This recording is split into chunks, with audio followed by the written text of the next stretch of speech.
और लेकिन मुझे सबसे हैरानी इस बात को लेकर हुई कि जो बड़े एग्जिट पोल्स करने वाले लोग हैं जिनकी क्रेडिबिलिटी है जैसे, और हाँ। इनमें से कम 2/3 या 3/4 तो ऐसे नाम है जिनके नाम मैंने पहली बार सुने। इन एग्जिट पोल्स पर मुझे कतई किसी तरीके का कोई भरोसा नहीं। अब कोई सफोलॉजी का भी एक नियम होता है, ओपिनियन पोल का भी एक नियम होता है। इनमें से शायद ही किसी एग्जिट पोल ने इस बारे में कोई जिक्र किया। इसमें महागठबंधन को मुझे एज लगती है, क्योंकि जैसे ही सरकार बदलने का संदेश जाता है वैसे ब्यूरोक्रेट्स का तरीका, काम करने का अंदाज पूरी तरीके से बदल जाता है। इसमें मुझे एक षड्यंत्र, एक साजिश जरूर दिखाई पड़ती है।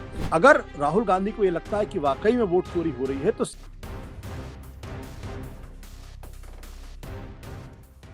बिहार में वोटिंग खत्म होते ही एग्जिट पोल्स की बाढ़ आ गई।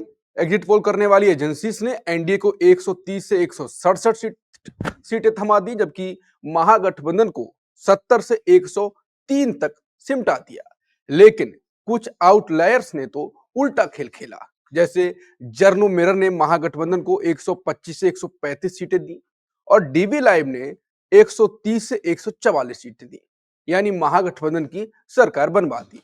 न्यूज पिंच एआई पॉलिटिक्स ने वोट शेयर में महागठबंधन को आगे दिखाया। 39.2% वोट जो दिए वो महागठबंधन को दिए और एनडीए को दिए 38.4% वोट। सीटों में भी महागठबंधन को 119 और एनडीए को 121। इनमें 6 सीटें घटने या बढ़ने का अनुमान भी रखा। लेकिन अधिकतर एनडीए को जिताने वाले एग्जिट पोल्स ने वोट परसेंटेज ना बताकर सीधे सीटें बता दी। आरजेडी और विपक्षी नेताओं ने एनडीए को एक तरफा जीत दिखाने की साजिश बताया और कहा कि एग्जिट पोल का जो खेल है वो 2 चीजों के लिए हुआ है। अमित शाह के इशारे पर ऐसे आंकड़े इसलिए आ रहे हैं ताकि अधिकारियों पर धांधली के लिए दबाव बनाया जा सके। दूसरा, उन्होंने सट्टा बाजार की बात कही। लोकसभा चुनाव का उदाहरण भी याद दिलाया जिसमें मोदी शाह ने 400 पार कहा था। एग्जिट पोल्स ने 400 पार भी दिखा दिया था, तो वो याद दिलाया जा रहा है। तेजस्वी के समर्थक कह रहे हैं कि एग्जिट पोल गलत साबित होंगे, महागठबंधन जीतेगा। लेकिन सवाल यह है, कौन सा पोल सही है? क्या यह सत्तारूढ़ दल की चाल है जो कि विपक्ष आरोप लगा रहा है, या जनता का मूड भी हो सकता है? एक्सपर्ट्स अभी भी बहस में हैं क्योंकि एग्जिट पोल्स कुछ सालों से गलत साबित हो रहे हैं। तो चलिए शुरू करते हैं और जानते हैं क्या बिहार में एक तरफा जीत एनडीए की पक्की लग रही है या सरप्राइज आने वाला है। नमस्कार, मैं हूं अंकुर और आप देख रहे हैं सत्य हिंदी का खास शो आशुतोष की पैनी नजर, जहां आशुतोष जी खबर की खबर लेकर असली खबर बताते हैं। और आज खबर लेनी है एग्जिट पोल्स की। आशुतोष सर। बहुत संकट में डाल दिया है अंकुर आपने मुझे। एक तरफा एग्जिट पोल, शायद ही कोई एक दो को छोड़ दिया जाए तो शायद ही कोई हाँ। एग्जिट पोल होगा जो दरअसल महागठबंधन की जीत की बात कर रहे हैं। और लेकिन मुझे सबसे हैरानी इस बात को लेकर हुई कि जो बड़े एग्जिट पोल्स करने वाले लोग हैं जिनकी क्रेडिबिलिटी है, जैसे सी वोटर है, या फिर एक्सिस माई इंडिया, जिसकी भी क्रेडिबिलिटी काफी हद तक ठीक, हालांकि पिछले लोकसभा चुनाव में वो बुरी तरीके से मात खाए थे, और उसके पहले जब विधानसभा का चुनाव बिहार में हुआ था तब भी उनका एग्जिट पोल काफी गलत साबित हुआ था। तो इन दोनों ने फिलहाल एग्जिट पोल अभी तक नहीं किया है। एक्सिस माई इंडिया का एग्जिट पोल आज शाम को आने की उम्मीद की जा रही है, लेकिन सी वोटर का हाँ। शायद वो एग्जिट पोल ना करे और पोस्ट पोल सर्वे ही करे। तो जो माने हुए एग्जिट पोल करने वाले लोग हैं, जिनकी ओपिनियन पोल को लेके देश में काफी हद तक एक सहमति है कि वो सही करते हैं, निष्पक्ष तरीके से करते हैं और उसमें गलत नहीं होती, वो नहीं कर रहे हैं। और ऐसे तमाम लोग मैं गिन रहा था अभी, तकरीबन 17-18 एग्जिट पोल करने वाले लोग एजेंसी दिखाई पड़ रही हैं, और हाँ। इनमें से कम 2/3 या 3/4 तो ऐसे नाम है जिनके नाम मैंने पहली बार सुने हैं। अब जब हाँ। 3/4 लोग पहली बार सुने हैं तो इतने बड़े-बड़े सेफोलॉजिस्ट पिछले महीनों में अचानक पैदा हो गए, मुझे तो मालूम ही नहीं था। कितने काबिल लोग हैं, इतने टैलेंटेड लोग हैं और इतनी काम और एग्जैक्ट सीट बता रहे, इतने पर वो हैं।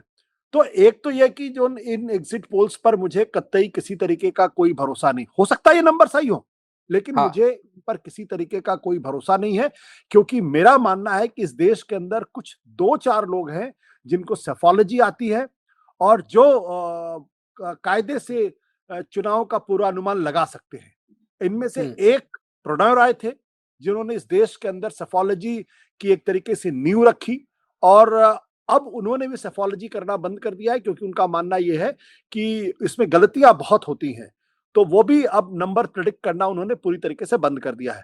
दूसरे योगेंद्र यादव थे, उन्होंने भी आज से तकरीबन 10 साल पहले, बल्कि और ज्यादा मैं कहूंगा, उन्होंने भी जो नंबर्स का प्रेडिक्शन है वो करना पूरी तरीके से बंद कर दिया था। हालांकि वो आम आदमी पार्टी में चले गए और उसके बाद फिर वो पॉलिटिकल एक्टिविस्ट हो गए, लेकिन जब वो सेफोलॉजिस्ट थे तभी उन्होंने नंबर प्रेडिक्ट करना बंद कर दिया था।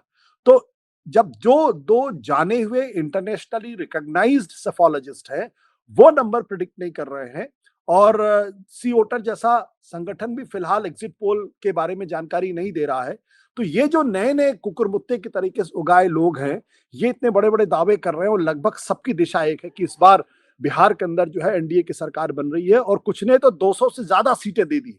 अब आप सोचिए, अब कोई सफोलॉजी का भी एक नियम होता है, ओपिनियन पोल का भी एक नियम होता है। आपको अपने सैंपल साइज माफ करेगा, आपको अपना सैंपल साइज दिखाना होता है। क्या-क्या सवाल आपने पूछे गए हैं वो आपको आपको बताने होते हैं। इसके साथ-साथ किन-किन इलाकों में किए, कौन-कौन सी कॉन्स्टिट्यूएंसीज आपने की। इनमें से शायद ही किसी एग्जिट पोल ने इस बारे में कोई ज़िक्र किया हो कि उनका सैंपल साइज क्या है, उनके सवाल क्या हैं, किस तरीके से सवाल पूछे गए हैं, कितनी कॉन्स्टिट्यूएंसीज कवर की गई है, कितने बूथ को कवर किया गया है, उसकी डाइवर्सिटी क्या है, उसमें दलित कितने प्रतिशत है, उसमें अस्त पिछड़े कितने हैं, महिलाएं कितनी प्रतिशत है, अपर कास्ट कितने हैं, कुर्मी कितने हैं, यादव कितने हैं, इन सब चीजों का कोई कोई डिस्क्रिप्शन नहीं दिया गया है, और बड़े बड़े प्रेडिक्शन कर दिए किए जा रहे हैं। तो एग्जिट तो पोल ऐसे कर दिया, आंख मूंदी और लिख दिया अपने हिसाब से, या किसी ने कान में कहा वो लिख दिया, इस प्रकार से तो ऐसा ही हुआ, कोई अंदाजा मुझे ही तो नहीं लगता है पता। कि कुछ ऐसा ही हुआ है। तो मुझे इन पर कतई किसी तरीके का कोई यकीन नहीं है। मेरा अभी भी मानना है कि हाँ महागठबंधन और एनडीए के बीच में जबरदस्त टक्कर है, जो मैं शुरू से कहता रहा हूं, और हाँ इसमें महागठबंधन को मुझे एज लगती है। अब अगर हाँ। अंतिम नतीजे अगर कुछ ज्यादा अगर पूरी तरीके से गलत हो जाते हैं तो बात अलग तरीके का है, लेकिन जो मैं ईमानदारी से मैंने महसूस किया वो मुझे ऐसा लगता है। देखिए, दो तीन चीजें हैं जिसके बारे में हमें डिस्कशन डिस्कशन करनी चाहिए। एक तो ये है कि ये 1962 के बाद पहली बार ऐसा हुआ है जब इतने बड़े पैमाने पर मतदान बिहार के अंदर हुआ है। हम्म। 1962 में जब झारखंड और बिहार दोनों एक साथ थे, तो तब तक का आंकड़ा हमारे पास है, और पहली बार ये देखने में आ रहा है कि 66.91% पोल हुआ है, यानी लगभग 67% वोट पोल हुआ है, जो अपने आप में बिहार की राजनीति में अनप्रेसिडेंटेड। पिछली बार 2000 में हुआ था जब करीब 62% वोट पड़े थे। पहले फेज में 65.08% पोल हुआ है, दूसरे फेज में 68.79% हुआ। इसका मतलब ये कि बिहार में कुछ ऐसी चीज हुई है जिसकी वजह से लोग उमड़ कर वोट डालने के लिए निकले हैं।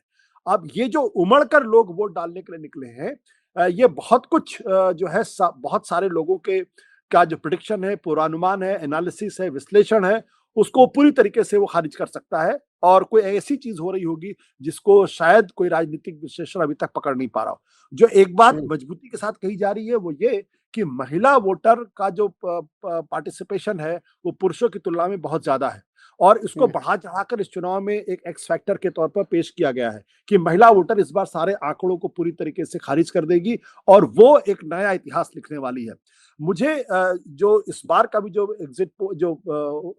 पोलिंग हुई है, उसमें महिलाएं ने 71.6%, यानी 71.6% महिलाओं ने वोट डाला है, पुरुषों ने 62.8% वोट डाला है। तो तकरीबन तकरीबन 8.8% महिलाओं ने ज्यादा वोट डाला है। ऊपर से देखने में लगता है कि ये एक नया ज्वालामुखी फटा है वहां पे, लेकिन अगर आप 2020 का आंकड़ा देखें, जब तकरीबन 57% वोट पड़ा था, तो उस वक्त भी महिलाएं 6% महिलाओं ने ज्यादा वोट किया था। यानी अगर वोटिंग परसेंटेज 57 से बढ़कर अगर 66.91%, अगर 10% वोटिंग परसेंटेज बढ़ रहा है और उसमें महिलाओं की भागीदारी या परसेंटेज सिर्फ 2% के आगे बढ़ रही है, तो मुझे इसमें कोई भी बहुत हैरानी वाली बात नहीं लग रही है, जिसके आधार पर कह सके कि दरअसल महिलाएं ने बहुत ज्यादा निकल कर वोट डाला है। इसलिए मैं एग्जिट पोल का I am taking exit poll with a pinch of salt, और मेरा मानना है कि मैं बिना इस पर ये कहे हुए कि दरअसल ये फर्जी हैं या किसी सरकार के इशारे पे किए गए हैं या किसी जस्टिफिकेशन पैदा करने के लिए किया जा रहा है, मैं ये नहीं कहूंगा, लेकिन मेरा मानना यह है कि ये एग्जिट पोल ऊपरी तौर पर बिल्कुल अनसाइंटिफिक दिखाई पड़ते हैं, एक तरीके से तुक्कागिरी दिखाई पड़ते हैं, और मुझे इस पर यकीन नहीं है। तो आशुतोष सर, आप तो ये तो साफ साफ कह रहे हैं कि एक तरफा सरकार तो नहीं बन रही है, एनडीए के भी महागठबंधन की भी। नहीं, मेरा मेरा ये देखिए, नतीजे 14 तारीख को क्या आएंगे कहना बहुत मुश्किल काम है, क्योंकि हाँ लड़ाई जबरदस्त है। इस लड़ाई में मुझे लगता है कि महागठबंधन को एज है। ये मैं पहले दिन से कह रहा हूं, हाँ। आज भी मैं इस बारे में पूरी तरीके से स्थिर हूं। अब इसमें 2-3 चीजें जो उभर के सामने आ रही हैं। एक उभर के सामने आ रही है कि वो जनता दल यूनाइटेड की सीटें बढ़ती हुई दिखाई पड़ रही हैं 2020 की तुलना में। पिछली बार 43 सीटें थी, इस बार वो 60 होती है, 70 होती है, 71 होती है, ये कहना थोड़ा-सा मुश्किल काम है, लेकिन जनता दल यूनाइटेड की सीटें बढ़ रही। दूसरी बात जो उभर के सामने आ रही है वो ये कि नीतीश कुमार के खिलाफ कोई बहुत नाराजगी दिखाई नहीं पड़ रही है। कि ऐसा नहीं कि नीतीश कुमार के खिलाफ किसी कोई जबरदस्त नाराजगी है, लोग उनसे गुस्से में है और उनको हटाना चाहते हैं मुख्यमंत्री के तौर पर, ऐसा भी दिखाई नहीं पड़ रहा है। तीसरी बात ये कि भारतीय जनता पार्टी की स्थिति मुझे कमजोर दिखाई पड़ती है और यही कारण है कि अंतिम समय में उन्होंने नीतीश कुमार को मुख्यमंत्री के तौर पर मानना स्वीकार किया है।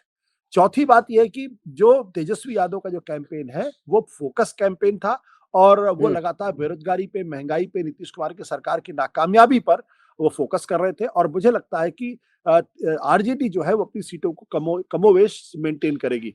अब इस पर निर्भर करता है कि कांग्रेस पार्टी कितनी सीटें लेकर आती है और इधर भारतीय जनता पार्टी की कितनी सीटें कम होती है। अगर भारतीय जनता पार्टी की सीटें पिछली बार नंबर 2 की पार्टी थी, 74 सीटें उनको आई थी, अगर वो घटती है, अगर उसमें सब्सटेंशियल कमी दिखाई पड़ती है और मुझे लगता है कि उनकी सीटों में कमी आएगी, वैसी स्थिति में जनता दल यूनाइटेड और एनडीए के लिए सरकार बनाना थोड़ा मुश्किल काम हो पाएगा। लेकिन अगर बीजेपी अपनी सीटों को मेंटेन कर ले जाती है, तब फिर एनडीए की सरकार बनती हुई दिखाई पड़ती है। लेकिन 2-3 चीजें और महत्वपूर्ण है। एक, अभी ये कहना थोड़ा-सा मुश्किल काम है कि दरअसल जो प्रशांत किशोर हैं, उनका कितना बड़ा योगदान होगा सरकार को जिताने-हराने में।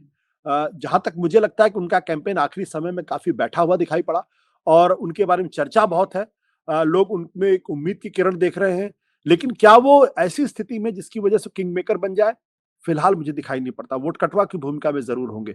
इसके अलावा महिला वोटरों का जो परसेप्शन, अगर महिला वोटरों में अगर उन्होंने यादव और मुस्लिम तबके के अंदर अगर सेंध मार ली है नीतीश कुमार ने 10,000 रुपए देने की वजह से, तब तो आंकड़े पूरी तरीके से बदल सकते हैं। लेकिन अगर उनमें सेंध नहीं मारी और मुझे लगता है कि सेंध नहीं लगेगी, तो फिर स्थितियां कमोवेश जबरदस्त टक्कर की होंगी। युवाओं का गुस्सा किस तरीके से निकल के आए, क्या वो भी जातिगत पूर्वाग्रह से प्रभावित है कि गुस्सा है, बेरोजगारी है, पेपर लगातार लीक हो रहे हैं, उनके अंदर एक फ्रस्ट्रेशन है। लेकिन जब वोट देने जा रहे हैं तो फिर वो उनकी पहचान यादव की हो जाती है, कुर्मी की हो जाती है, कुशवाहा की हो जाती है, अपर कास्ट भूमिहार की हो जाती है, ब्राह्मण की हो जाती है, दलित की हो जाती है। अगर वो हावी हो जाएगा तो फिर जो युवाओं का गुस्सा है वो भी कोई बहुत काम नहीं करेगा। तो ये 5-6 चीजें हैं जिसके बारे में मैं कहना चाहता था, लेकिन मेरा अभी भी मानना है कि मुझे इन एग्जिट पोल पर बिल्कुल रत्ती भर भी यकीन नहीं है। हो सकता है ये एग्जिट पोल पूरी तरीके से सही हो, लेकिन मुझे बिल्कुल यकीन नहीं है। 2024 के लोकसभा चुनाव के समय में भी मैंने बहुत मजबूती के साथ कहा था कि मुझे इस एग्जिट पोल पर भरोसा नहीं है। मैं तब भी ये कह रहा था कि भारतीय जनता पार्टी के लिए बहुमत का आंकड़ा छूना मुश्किल काम हो पाएगा और हुआ भी एग्जैक्टली यही। बीजेपी 240 सीटों पर सिमट गई, बहुमत का आंकड़ा नहीं मिला और एनडीए गठबंधन को 400 से ज्यादा सीटें नहीं मिली।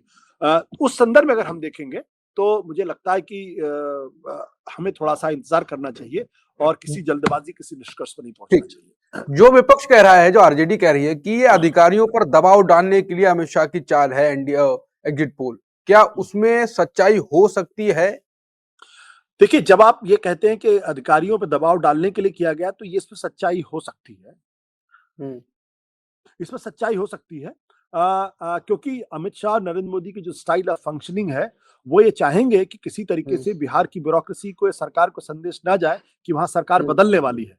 क्योंकि जैसे ही सरकार बदलने का संदेश जाता है, वैसे ब्यूरोक्रेट्स का तरीका, काम करने का अंदाज पूरी तरीके से बदल जाता है और जहां माइनर कम हाशिए की सीटें होती हैं, वहां पर ये अधिकारी लोग काफी कुछ खेल कर जाते हैं। जहां 1000-1200 सीटों से वोटों से वारा न्यारा होता है, वहां वो खेल करने के लिए काफी होते हैं। तो हो सकता है ये किया गया हो, लेकिन मैं एक बात निश्चित तौर पर कहूंगा कि जितना ये जिस बड़ी संख्या में एग्जिट पोल आए हैं, इसमें मुझे एक षड्यंत्र, एक साजिश जरूर दिखाई पड़ती है कि अचानक इतनी बड़ी संख्या में ये लोग क्यों आए हैं, इनके पीछे की मंशा क्या है और ये कौन लोग हैं जो इतनी बड़ी संख्या में एग्जिट पोल कर रहे हैं। जहां तक एग्जिट पोल के सर्वे के बारे में बता दूं कि बिहार में जब 2020 में चुनाव हो रहा था, तो लगभग सारे ओपिनियन पोल्स ने ये कहा था कि एनडीए की सरकार बड़े पैमाने पर बननी। मैं ओपिनियन पोल्स के बारे में बातचीत कर रहा हूं। कोई 133 सीट दे रहा था, कोई 159 सीट दे रहा था, कोई 160 सीट दे रहा था। और कोई जो है 160 के ऊपर सीटें दे रहा था, कोई 44% वोट दे रहा था, कोई 43% वोट दे रहा था, और सबने सबने एक रुख से महागठबंधन को हराया था। जब एग्जिट पोल आने लगे तब ये देखने में आया कि बड़ी संख्या में एग्जिट पोल ने महागठबंधन को जिता दिया था, और एक ने तो 180 सीट दे दी थी। न्यूज 18 टुडेज चाणक्य ने 180 सीटें दी थी महागठबंधन को, और अंत में महागठबंधन की सीटें जो है वो बहुमत का आंकड़ा नहीं छुपाई, वो हार गई। यहां तक कि जो इंडिया टुडे और एक्सिस माई इंडिया है उसने 161 सीट तक दी थी। ये एग्जिट पोल का आंकड़ा। तो ओपिनियन पोल्स चुनाव के पहले महागठबंधन को बुरी तरीके से हरा रहे थे, चुनाव के बाद वो महागठबंधन को बुरी तरीके से जिता रहे थे, और अंत में नतीजा क्या आया? दोनों में क्लोज फाइट हुई, जबरदस्त फाइट हुई, और जिसमें 12,000 वोटों का सिर्फ फर्क था, 0.07% का फर्क था, और अंत में वहां एनडीए की सरकार बन गई। तो इसलिए हमारे दर्शकों को समझना चाहिए कि ओपिनियन पोल, एग्जिट पोल, जो लोग इस खेल के पुरोधा थे, जो इस खेल के माहिर माने जाते थे, जो इस खेल को जिन्होंने इस देश के अंदर स्थापित किया, जिनकी अंतर्राष्ट्रीय स्थिति पर ख्याति थी, वो भी मानते हैं कि एग्जिट पोल ओपिनियन से आप सही नहीं होते हैं। अक्सर जो संख्या बताई जाती है वो अक्सर गलत होती है, इसलिए उन्होंने संख्या बताना बंद कर दिया है, और अब तो एग्जिट पोल और ओपिनियन पोल करना भी इन लोगों ने बंद कर दिया है। तो ये जो नए लोग हैं, ये क्या कर रहे हैं, कहां से इनको ज्ञान प्राप्त हो जाता है, कैसे नंबर पहुंचा देते हैं, ये मेरे कम से कम समझ के परे है। इनको ज्ञान प्राप्त कहां से होता है, ज्ञानेश कुमार जी को ज्ञान कहां से प्राप्त होता है, ये तो फिर अलग बात है। आखिरी सवाल, अगर मान लीजिए एग्जिट पोल के हिसाब से नतीजे आ गए, तो जो राहुल गांधी ने बिहार चुनाव के पहले प्रेस कॉन्फ्रेंस करी थी, उन्होंने कहा कि बिहार में ये होने जा रहा है, तो फिर दूसरे प्रकार का बवाल और हंगामा और सड़कें गूंजेंगी फिर? देखिए, मेरा इसमें स्पष्ट तौर पर मानना है कि राहुल गांधी एक तो वोट चोरी के आरोप लगा रहे हैं, और वो तथ्य भी दे रहे हैं, सबूत भी देने की कोशिश कर रहे हैं, जिसका कोई जवाब चुनाव आयोग की तरफ से नहीं है। अगर राहुल गांधी को ये लगता है कि वाकई में वोट चोरी हो रही है, तो सारे विपक्ष पे एकजुट करना चाहिए था, और इस पर एक बड़ा आंदोलन शुरू करना चाहिए। आप वोट चोरी का आरोप भी लगाएंगे और उसके बाद चुनाव में हिस्सेदारी भी करेंगे, तो ये दोनों चीजें एक साथ नहीं हो सकती। जब आप मान के चलें कि चुनाव में बेईमानी हो रही है, तो फिर इस चुनाव का कोई अर्थ नहीं है।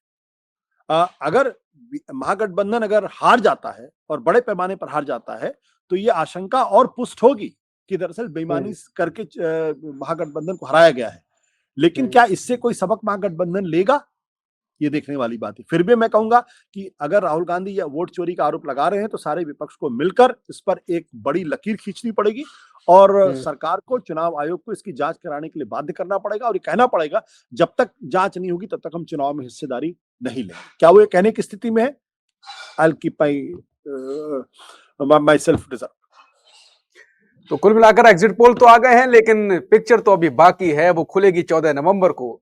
तो पिक्चर जब 14 नवंबर को सामने आएगी सबके, उसके बाद जो नतीजे हैं वो सामने आएंगे, और फिर समझ आएगा कि क्या हुआ, क्या बताया जा रहा था, या बताया जा रहा था वही हुआ। जो भी होगा साफ हो जाएगा। लेकिन अभी एक्सपर्ट्स, विशेषज्ञ अपने अपने विचार और अपनी समझ सामने रख रहे हैं, और बाकी जो एग्जिट पोल्स की एजेंसियां इतनी भरमार हो गई हैं, जो आशुतोष जी ने कहा कुकुर मुत्ते की तरह उगाई हैं, तो उनका फिर अलग खेल वो भी एक्सपोज हो जाएगा। जो भी होगा हम आपके सामने लाते रहेंगे। तब तक के लिए नमस्कार।